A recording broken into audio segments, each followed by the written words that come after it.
உன் குழல் ஓசை கேட்ட மீன்கள் துள்ளி விளையாடுது கண்ணா.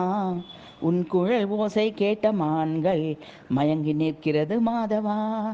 உன் குழல் ஓசை கேட்ட மயில்களும் ஆட மறந்து உன்முகம் பார்த்து சொக்கி நிற்கிறது முரளிதரா. உன் குழல் ஓசை கேட்ட புறாக்களும் மகிழ்ச்சியில் பறக்க துடிக்கிறது புருஷோத்தமா. உன் குழல் ஓசை கேட்க கமல மொட்டுக்களும் மலர விரும்புகிறது கமல கண்ணா. உன் குழல் ஓசை கேட்டு மலர்ந்த செந்தாமரை மலர்களும் தலையாட்டி ரசிக்குது செந்தாமரை கண்ணா. நீரிலே இருந்தாலும் தாமரை இலைகளில் நீர் ஒட்டாமல் இருப்பது போல் என் மேல் பிறவி பாவங்கள் ஒட்டாமல் பார்த்து கொள் தாமோதரா.